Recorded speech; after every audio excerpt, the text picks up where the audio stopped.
O governo do Brasil está do lado do povo de São Paulo. Dá só uma olhada. Modernização da Via Dutra.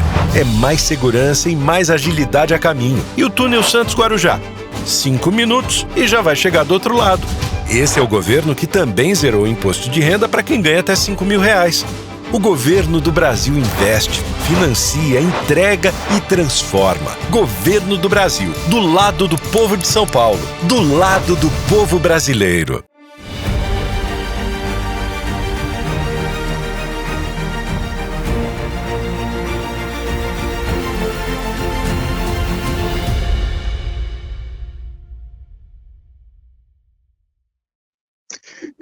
Pessoal, muito boa noite para você que vai nos assistir ao vivo, mas boa tarde, bom dia, em qualquer parte do mundo onde você estiver nos assistindo pelo streaming, né? Seja carinhosamente bem-vindo aqui ao São Paulo TV. E hoje nós estamos com uma figura costumeira do nosso programa, um homem que sempre não faz entrevista, ele nos dá verdadeiras aulas, um dos maiores mestres tributários desse país, professor Kiyoshi Arada. Que prazer em tê-lo de volta aqui, doutor Kiyoshi. Fazia tempo que a gente não se falava e eu estou tendo essa honra de aprender um pouquinho mais essa noite. O prazer é meu, Raul. Faz tempo que a gente não se falava mesmo. Então, mas é um prazer. Eu sei que o senhor já está bravo, né? Porque realmente as questões, o que o nosso judiciário está fazendo e os nossos deputados estão fazendo, realmente é para deixar todo mundo nervoso, principalmente por essa carga tributária que deve vir, com certeza, após a aprovação da regulamentação dessa nova reforma tributária, que pelo jeito foi uma reforma para pior, né? Levou tantos anos para ocorrer e pelo jeito, pelo que a gente está sabendo, pelo menos nós mais leigos, né? Sabendo que o negócio está ruim para o povo brasileiro. Qual é a sua opinião, doutor Kiyoshi, dessa regulamentação da reforma tributária, que, segundo eu soube, foi aprovada em toque de caixa de um dia para outro, 170 páginas de um relatório tiveram que ser votados e aprovados? Bom, quando falava em fazer o anteprojeto de regulamentação, PLP 68 de 2024, eu discutia lá com os colegas, vocês ficam falando para a gente contribuir para melhorar. Eu falei, olha, se a matriz constitucional é cheia de defeito, é inconstitucional por quebrar o princípio federativo, para criar um tal de comitê gestor que faz o papel de Estado sem ser poder de Estado, como é que uma regulamentação poderia aperfeiçoar isso? Então, o que a regulamentação fez foi aperfeiçoar o inferno fiscal. Nós tínhamos 491 normas constitucionais pela emenda constitucional número 132 de 2023. Agora, com essa regulamentação, nós temos 8.000 normas. 8.000 normas que não definem coisa nenhuma, entendeu? Fica falando que vai ficar num patamar de 26,5%, mas onde que isso está escrito na regulamentação que foi aprovada a toque de caixa no dia 10? Não está escrito em lugar nenhum. Muito ao contrário, estão falando que em 2031 vão fixar a alíquota padrão, que não vai passar de 26,5%. E vai fazer uma lei complementar dizendo que, estabelecendo uma trave em 26,5%, de maneira que, se novo governo quiser aumentar, ele vai ter que fazer uma nova lei complementar, mudando essa trave, entendeu? Então, tudo isso é mentira. Fico falando em desconto de 30%, 60%, sem dizer sobre que percentual vai incidir esse desconto, entendeu? Então, isso é muito relativo. Tudo parece que está sendo feito de uma forma escondida, sem transparência, para ocultar os vícios, os defeitos e as barbaridades. Inclusive, professor, eu já fiquei sabendo de algumas coisas, é claro que eu nem li em jornal o que é que foi realmente regulamentado. Uma coisa que já me falaram é que nós vamos ter uma alta subida dos planos de saúde. Quer dizer, já estão falando em aumento de 30% a 35% que os planos de saúde vão poder aplicar, o se isso realmente acontecer, muita gente que tem plano de saúde não vai aguentar pagar e vai sobrecarregar o serviço público, que já é caótico. Como é que o senhor vê isso aí, por exemplo? Raul, essa reforma veio atrapalhar, veio desregulamentar todos os setores produtivos do Brasil. Não? Parece que rezam com a cartilha, é proibido dar certo. O setor de serviço é o setor mais expressivo em termos de produtividade, entendeu? Então, é o setor mais castigado. Então, plano de saúde está dentro do setor de serviço, que foi o mais castigado. Vai lá para a estratosfera. Eu, por exemplo, que sou profissional liberal, eu pago por alíquota fixa. Agora, eu vou pagar o IPI, vou pagar o ICMS, além do ISS que já vinha pagando, de forma alíquota, e vou pagar as contribuições. Então, eu vou sofrer praticamente um aumento de 300%, entendeu?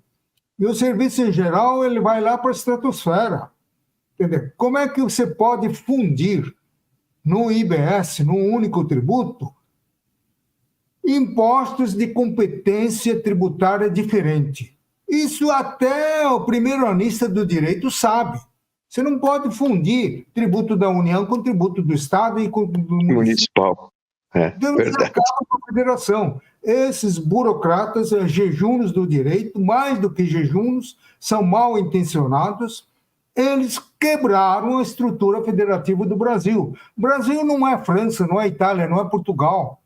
Não é um país europeu onde o país é unitário. Lá não há disputa de poder tributário entre as províncias e o poder central, como não havia no Brasil Império. No Brasil Império, você tinha um único artigo sobre direito tributário. Dizia que era competência exclusiva da Câmara decretar imposto. Ponto. Não tinha mais nada. Com a Constituição de 1891, veio a federação. Aí veio a divisão do poder tributário. Impostos privativos da União, dos estados e municípios, seguido de fundo de participação dos estados e municípios, formado com o produto da arrecadação do IPI e do imposto de renda, para distribuir entre estados e municípios, e 3% para a região norte, nordeste, centro-oeste, para compensar os desníveis regionais. Porque norte, nordeste e centro-oeste são os estados que compõem um Brasil diferente dos estados componentes da região sul-sudeste, que é uma outra realidade. Então, esses jejunos de direito tributário importaram o IVA. Importar por si só, Jofé, não faz mal a ninguém. Lógico. Agora, o absurdo é importar e não ter o mínimo de lucidez para adaptar à realidade brasileira. Eles importaram o nome, né? Só importaram o nome, pelo jeito. Não, importaram o nome e deturparam o nome. Importaram o nome, por que não deixou com o nome de IVA? Por quê? Imposto sobre Valor Agregado. Aí acaba a discussão, porque IVA é muito claro. É imposto de natureza mercantil, só há valor agregado se houver operação comercial. Se você doar, não há operação mercantil. Se for de graça, não há. Mas então eles falaram, isso daqui é muito simples, isso daqui não pode. Vamos inventar uma expressão IBS, que tem por limite o céu. Até agora, com 8 mil normas, não conseguiram definir quando que o contribuinte tem que pagar esse maldito IBS. Gastaram 2 artigos. Artigo 4º, não incide sobre bens corpóreos e incorpóreos onerosos. Inciso 2. Incide sobre bens corpóreos e incorpóreos gratuitos. Depois tem um parágrafo único. Incide também sobre bem móvel e incorpóreo. Onde é que ele foi pegar essa expressão bem móvel e incorpóreo? Então. Bem móvel, para mim, é aquele que pode apalpar, pode pegar. Agora, bem móvel que você não pode apalpar, porque é incorpóreo, é intangível, o que eu conheço são os direitos autorais. Porque a lei de direitos autorais deu a natureza de bem móvel. por uma ficção jurídica. Até aí tudo bem, mas o grande espanto é quando eles definem o local de pagamento desse bem imóvel imaterial. É local da situação do imóvel. O que tem que ver direitos autorais com local de situação do imóvel? Deveria ser, por coerência, o local do domicílio do titular dos direitos autorais. Aí sim, entendeu? Então, eles não sabem o que estão fazendo. Eu estou achando que isso daí, Marco Sintra e o Fernando Lobo me contestaram, diz que não é má fé, que é falta de conhecimento, é despreparo. Eu estou achando que não é só despreparo, entendeu? É vontade mesmo de sabotar, de dificultar, criar um caos, entendeu? Tornar a coisa confusa, né? Se importar o IVA, por que Cargas d'Água não manteve o nome de IVA? Entendeu? Que aí, e do IVA como é feito em outros países, né? Consagrada no mundo inteiro. Todos os países já sabem que é imposto por valor acrescido. Se não houver valor acrescido na revenda da mercadoria, não tem imposto. Eu falei, não, aí não dá, porque fica muito claro. Então fizeram IBS.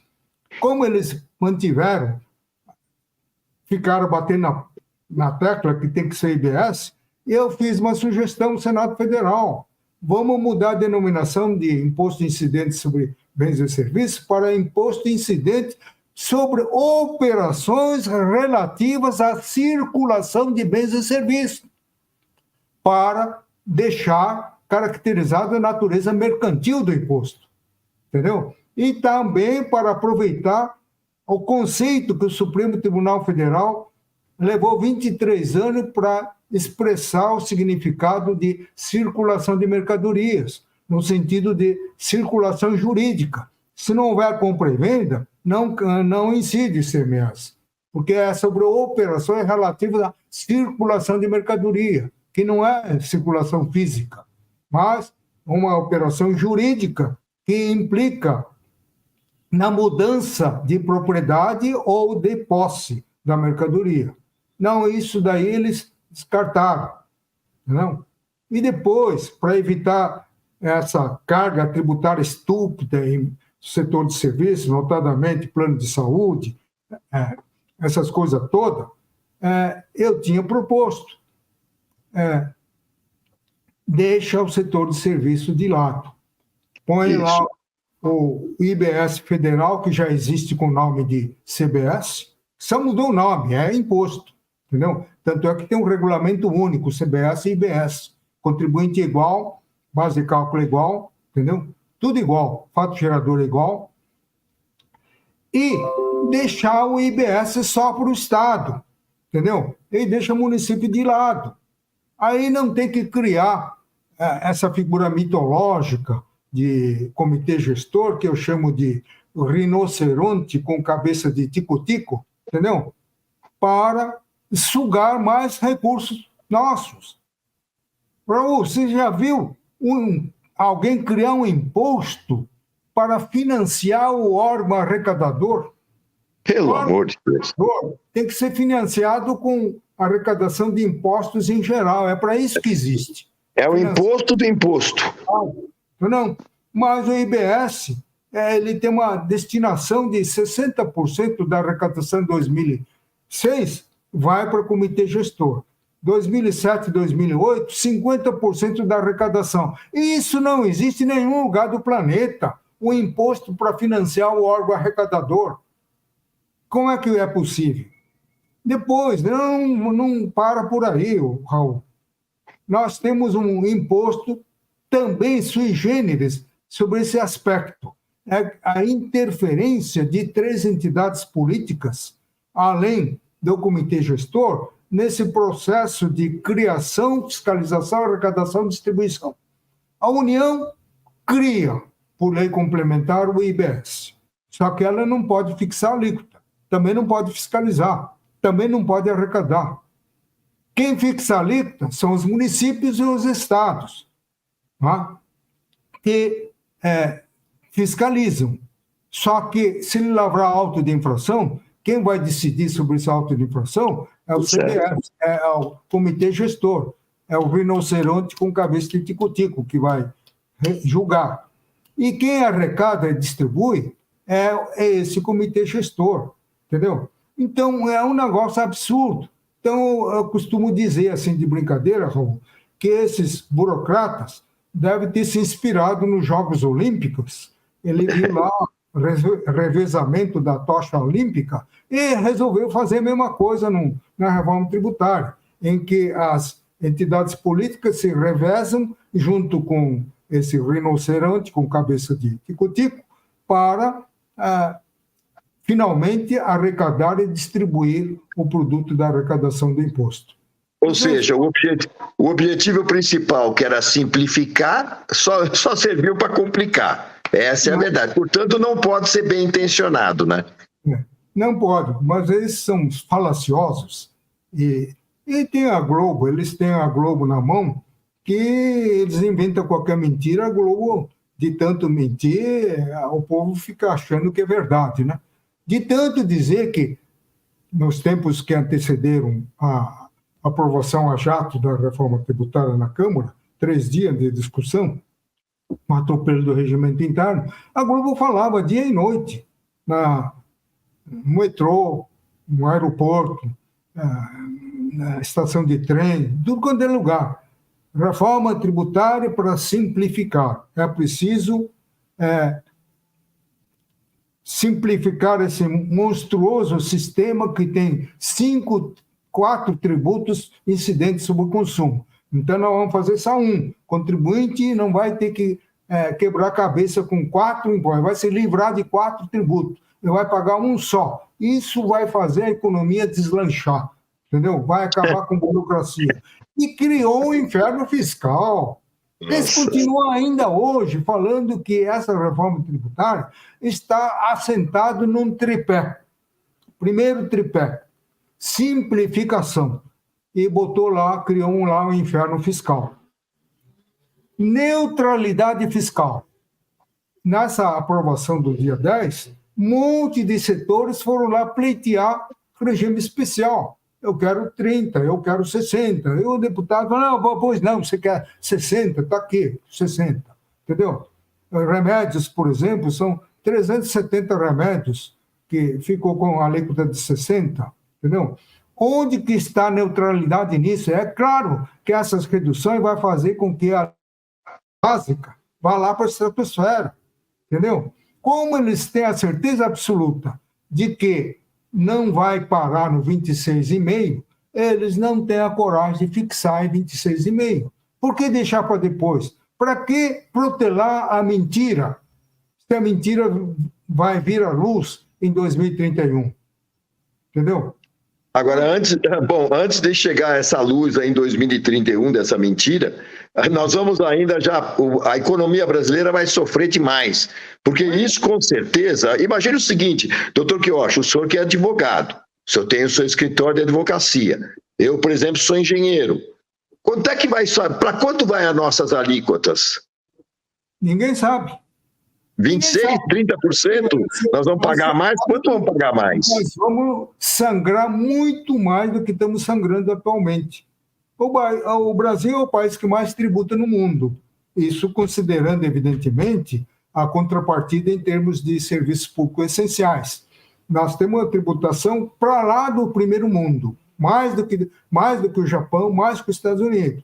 E temos serviço público pior que o da Uganda. Entendeu?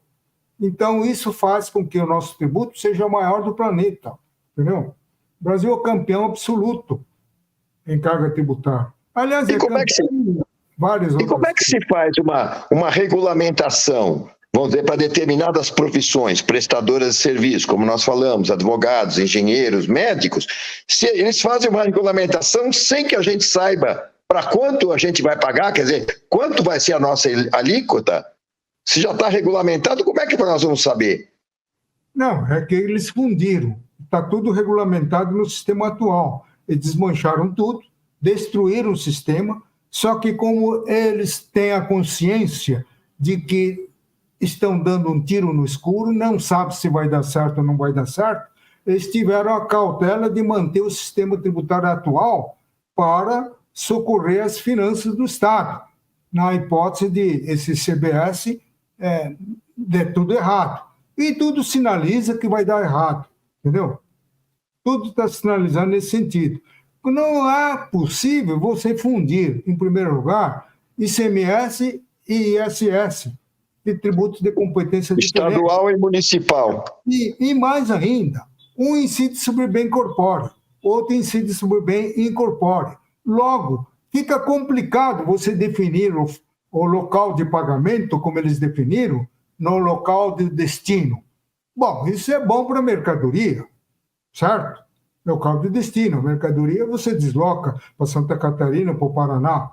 Não é?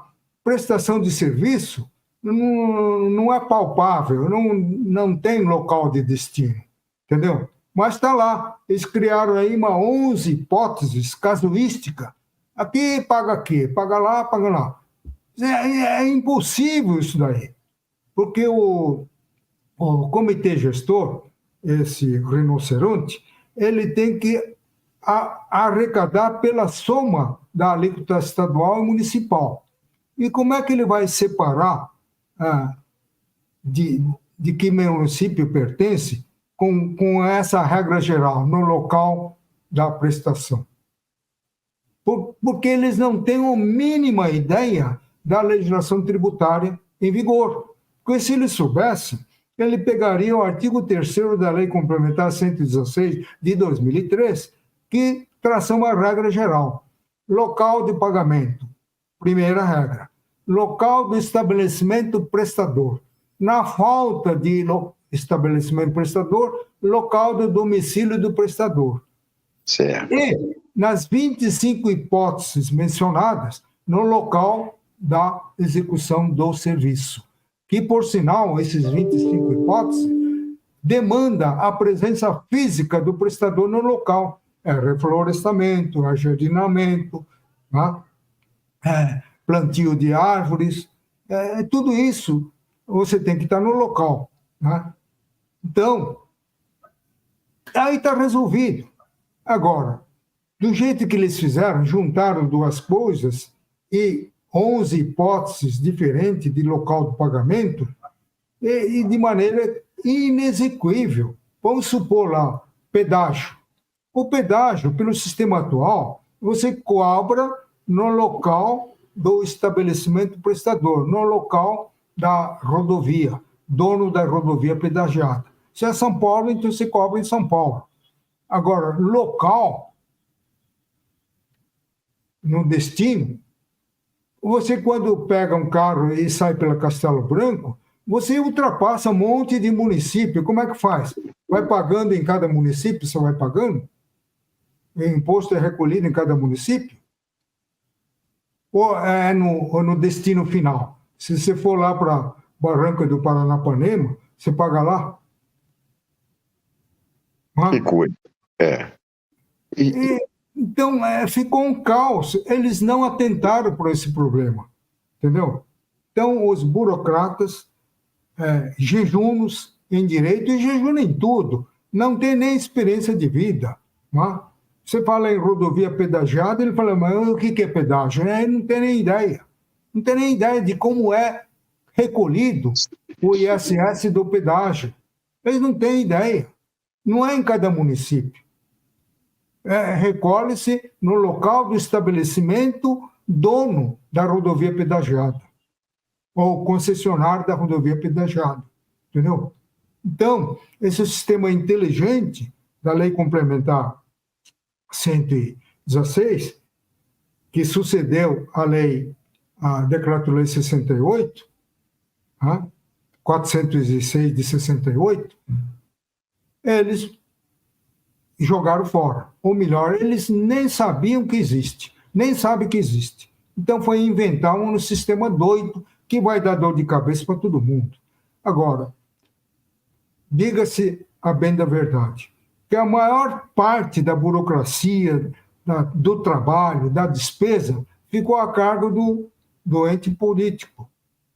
Não, quem vai calcular tudo isso daí, quem vai quebrar a cabeça, não é o contribuinte. Entendeu? Então, rinoceronte com cabeça de tico-tico, vai ter que botar uma cabeça maior, uma cabeça de avestruz, talvez, para raciocinar como é que ele vai recolher o IBS do pedágio. Entendeu? Ou seja, vai favorecer também a indústria de multas, né, professor? Porque imagine o contribuinte. Nós vamos contribuir errado e vamos pagar caro em multas por causa disso, né?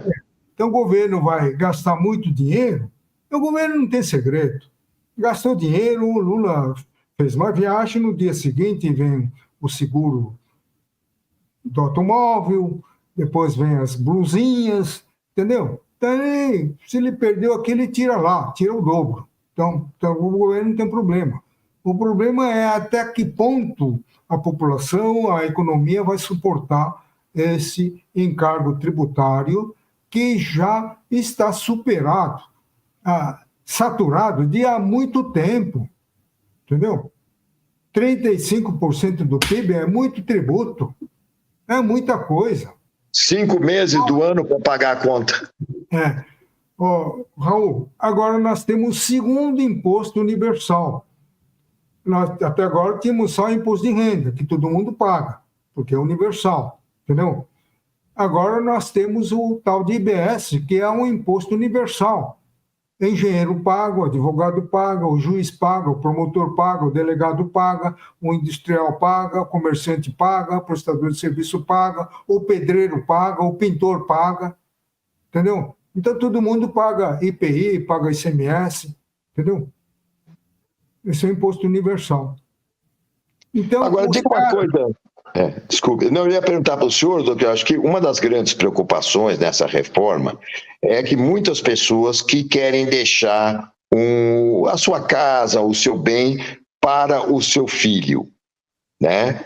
O que vai mudar? É ITBI, ITCMD? O que vai? A alíquota de 4 vai para 8, alguns estados está a limitação em 8, mas diz que eles podem mudar até a limitação, chegar até 20%. Como é que está essa parte? Como é que isso foi enquadrado nessa reforma? O setor de serviços, você está falando? Não, eu digo no setor, quando você vende uma propriedade ou você faz uma doação, como é que vai aumentar essas alíquotas? Doação, por exemplo, eles botaram uma brecha para cada estado instituir uma progressividade, entendeu? Quanto maior o valor da doação ou da herança, maior a alíquota. O IPTU, eles quebraram o princípio secular da legalidade tributária. Agora, o prefeito pode ajustar o valor venal do imóvel que você habita por decreto.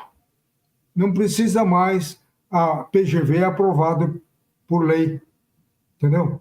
Então, tudo isso é um caminho para você aumentar mais tributos para dar conta da despesa que esse novo imposto vai causar para o poder público. Quer dizer, então, tudo isso, então, o senhor prevê, com tudo isso, por exemplo, um aumento do IPTU dos imóveis, com certeza, isso leva. Porque hoje é o seguinte, hoje o senhor vai vender um imóvel, embora o seu valor venal esteja, digamos, em R$100 mil, mas a prefeitura já tem uma tabela de atualização dela, e que vão dizer que esse imóvel, não, na verdade está 100 mil por causa do imposto de renda ou pelo próprio valor venal do imóvel, mas o preço de venda dele é 400 mil. Então você vai pagar a tributação, né, sobre 400 mil, ou a diferença de uma coisa para outra. Então, se isso vai ficar num critério de um município, o sujeito pode ter um valor infinito a pagar aí de imposto, né? Mas isso é coisa de burocrata. Do tipo desses que fizeram a reforma tributária. Por quê? O valor venal tem que ser estabelecido em lei, como no IPTU, na Lei 10.235, que vai dar o valor do metro quadrado da construção, segundo o padrão construtivo, valor do metro quadrado do terreno, conforme a localização, fator esquina, etc. tal, E o lançador, o que vai fazer? Ele vai pegar o seu imóvel e enquadrar em uma das hipóteses previstas na planta genérica de valores. Seu imóvel se situa em tal setor, em tal quadra. Então, tal quadra, o metro quadrado da construção para construção regular é X. Então, multiplica pelo número de área que você tem. O terreno seu, o valor unitário é tanto. Então, você tem 100 metros quadrados, é tanto. Então, aí está a segurança jurídica. Então, a lei dá o critério objetivo para o executivo proceder ao lançamento, enquadramento do imóvel na PGB e fazer o lançamento. Mas não, a prefeitura está disponibilizando, com força obrigatória, o valor de referência, que eles chamam de valor de referência, para contrapor o valor venal. Eles ficam alimentando o computador dia e noite, mediante pesquisas por telefone ou por anúncio no jornal. Então, foi lá para a estratosfera o valor venal, o valor de referência. Isso foi decretado inconstitucional pelo órgão especial do Tribunal de Justiça, porque falou que não pode confundir a esfera abstrata e genérica da lei, que dá o critério de apuração do valor venal, com o efetivo valor venal. Não é função do executivo disponibilizar valor venal para milhões de imóveis existentes em São Paulo. Ele tem que disponibilizar o critério para encontrar o valor venal, mas não o valor venal concreto. Mas eles não estão cumprindo, entendeu? Pelo menos o Estado, que estava adotando esse valor de referência para cobrar ITCMD, quando o tribunal decretou a inconstitucionalidade, ele parou. Ele está tributando agora com o valor da efetiva transferência. Se você vendeu por 1 milhão, é 1 milhão. Não importa que o valor de referência seja 3 milhões, entendeu? Então, esse absurdo continua. Eu acho que deveria processar criminalmente esses lançadores, esses que estão fazendo o lançamento, valendo-se do valor de referência, passando por cima da decisão do plenário do Tribunal de Justiça de São Paulo, entendeu? Isso é um absurdo. Agora, no IPTU, como cabe ação coletiva, igual aquela que entrei contra o Kassab em 2013, deu a liminar, suspendeu. Mas no ITBI não existe possibilidade de ação coletiva, porque a compra e venda acontece um aqui, o outro lá, entendeu? O IPTU não, todo mundo recebe o lançamento.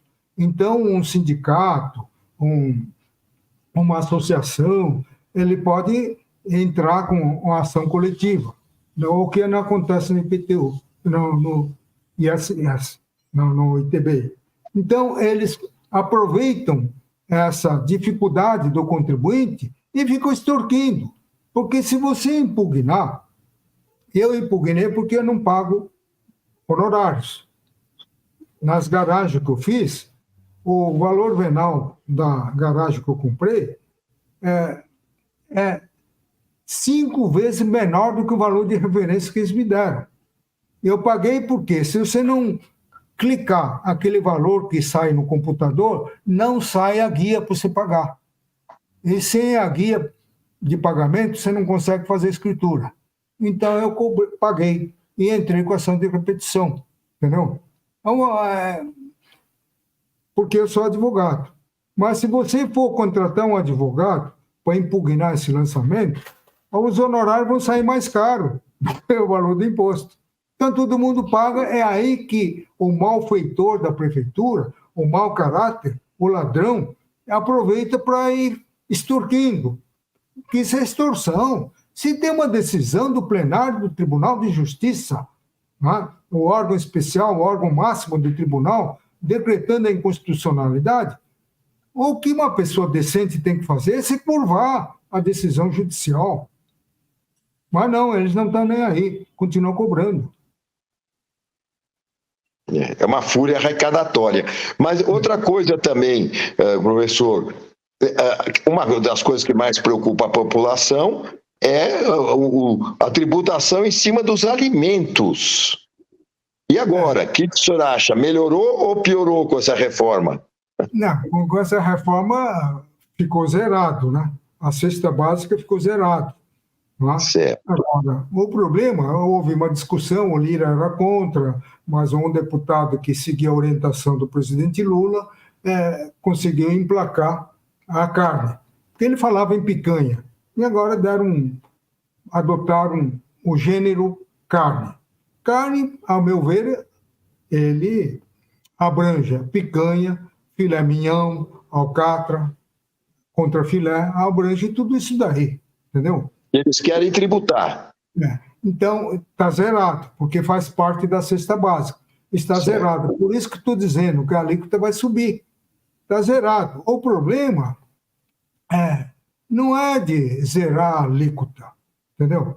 O problema é se o consumidor de baixa renda, que são aqueles 40 milhões de vulneráveis que estão no Bolsa Família, mais ou menos por aí, será que eles têm condições de comprar carne? Porque subiu o tributo e subiu carne? Eu duvido. Então, os pobres vão continuar sem carne. Entendeu? Então, essa demagogia de incluir carne na cesta básica, que o rico também consome, entendeu? Vai engordar os ricos. Eles vão ter carne mais barato. Vai ter o filé mignon, vai ter picanha mais barato. Isso, se os empresários não cometerem a desonestidade que eles costumam cometer. Eu me lembro do tempo não do ICMS, do ICM. Eu trabalhei muito na Secretaria da Fazenda para isentar os chamados produtos hortifrutigranjeiros. Bom, antes e depois da isenção, o maço de agrião, maço de alface continuou custando o mesmo preço. Então, onde que foi o valor da isenção? Engordou o atacadista, engordou o feirante. O consumidor continuou pagando igual. Entendeu? Que eles, em vez de repassar o benefício para o consumidor, eles incorporaram na sua margem de lucro. Entendeu? Então, nesse país, olha, pobre parece que não tem vez. Entendeu? Nós já temos visto nos supermercados um aumento enorme dos alimentos. Tivemos aí até o caso do azeite, né, que subiu aí mais de 50%, uma coisa absurda. E aí todo mundo reclamando, mesmo a gente conversa com pessoas de supermercados e diz que cada vez menos as pessoas compram menos coisa, porque cada dia aumenta mais. Agora, se essa carga tributária tende a aumentar, por causa dessas taxações todas, onde é que vai o alimento no Brasil? Vai piorar. Você vê que essa desgraça aí no Rio Grande do Sul, os empresários produtores de arroz já resolveram dar uma mordidinha, entendeu? Porque a safra já tinha sido colhida quando veio o desastre. Então, eles ficaram lá pensando, vai comprometer a safra seguinte, então o preço vai subir, então eu vou esconder o estoque. Né? Esconder o estoque para forçar a subida. Foi aí que o Lula falou, matou 2 coelhos com uma cajadada. Falou, eu vou importar lá da Tailândia, um arroz de 5ª categoria, né? Compro barato, e depois vou leiloar, e quando falaram naquele leilão lá, eu já comecei a botar a boca no trombone, né? Que raio é esse de 3 licitantes? Formar um cartel de 3 para arrematar 300 toneladas? Eu descobri que um deles era fabricante de celulose, entendeu? Não tem nada a ver com o setor de arroz. Aí a coisa ficou tão preta que o governo anulou esse leilão, entendeu? E agora eu não sei em que pé está, entendeu? Eu sei que o arroz subiu, entendeu? Por conta desse desastre, não era para fazer o efeito imediato. só surtiria efeito depois que acabasse o estoque. Mas o Rio Grande do Sul tinha estoque suficiente para abastecer por mais de um ano. Entendeu?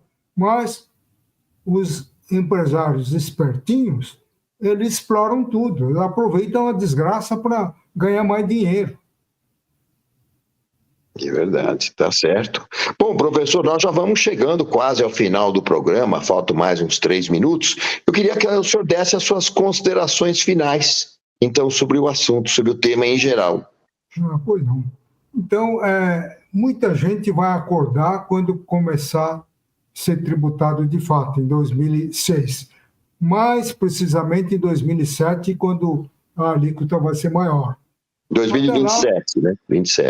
2027. Até lá, o pessoal continua anestesiado pelaquela propaganda intensiva da Rede Globo, que prestou um grande desserviço à nação, fazendo difusão da falácia governamental, dizendo que vai simplificar, que vai acabar com 4 tributos, que é muito. Eles não têm nem ideia de por que existe tantos impostos no Brasil. Porque o Brasil, inteligentemente, distribuiu a carga tributária para diversos segmentos da sociedade. O industrial paga o IPI, o comerciante paga o ICMS, o prestador de serviço paga o ISS e o produtor rural paga o ITR. Então, é um critério racional. Agora todo mundo paga o IPI, paga o ICMS, paga o ISS. Isso não faz sentido, entendeu? Mas, enquanto não vigorar por 2 anos, 3 anos, esse maldito imposto, o pessoal não vai cair na realidade. Por quê? A propaganda falaciosa fez tanto estrago, fez uma lavagem cerebral, que é difícil de alguém acreditar no que eu estou falando, que criou um inferno fiscal absurdo, e a tendência é piorar a cada medida que eles tomam. Quando foram aprovar o segundo regulamento, esse inferno fiscal vai ser mais aperfeiçoado assim, em termos de infernização. Entendeu? Então, a minha mensagem final é que a população em geral não deve esperar nada dessa reforma que eu digo, reforma falaciosa. Eles escondendo a verdade. Se eles juram de pés, mãos juntas, que não vai passar de 26,5%, porque cargas d'água então não fixa desde logo. Por que não faz isso? Então, a conclusão não precisa nem dizer, muito fácil. Estão escondendo a realidade. Porque se eu fixar agora, eles vão ter que fixar no mínimo 28,5%, 29%, que vai ser o imposto de consumo mais caro do mundo. E que vai valer a partir do ano que vem, né? Ou ainda entra esse ano já valendo? Não, 2006. 25 ou 26? 25 ano que vem? 2026. 26, tá. Bom, então temos... Por conta dessa arrecadação, o Comitê Gestor vai morder 60% da arrecadação. 2027 e 2028, ele vai morder 50%. Então, é um imposto que eu escrevi um artigo. IBS é um imposto para financiar a oligarquia. É isso daí. Tá ótimo. Bom, pessoal, chegamos ao final do programa, ou melhor, da aula de tributação, de tributário que o professor Kiyoshi nos fornece cada vez que ele está aqui. Queria agradecer a atenção de todos e voltamos na semana que vem com mais um São Paulo TV. Muito obrigado a todos e até a próxima, se Deus nos permitir. Obrigado, Raul.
O governo do Brasil está do lado do povo de São Paulo, trabalhando para desenvolver o estado e melhorar a vida da população paulista. Dá só uma olhada. Modernização da Via Dutra. É mais segurança e mais agilidade a caminho. E o túnel Santos Guarujá, o primeiro embaixo d'água da América Latina. 5 minutos e já vai chegar do outro lado. De São Paulo para Campinas também vai ficar mais rápido. 1 horinha com um novo trem ligando as cidades. É, meus amigos, é o governo do Brasil. Ainda tem a expansão da linha 2 do metrô e 15 novos institutos federais pelo estado. Esse é o governo que zerou o imposto de renda para quem ganha até 5 mil por mês. É o governo que combate o crime organizado no andar de cima, como na Operação Carbono Oculto, lembra? Pois é, o governo do Brasil investe, financia, entrega e transforma. Governo do Brasil, do lado do povo de São Paulo, do lado do povo brasileiro.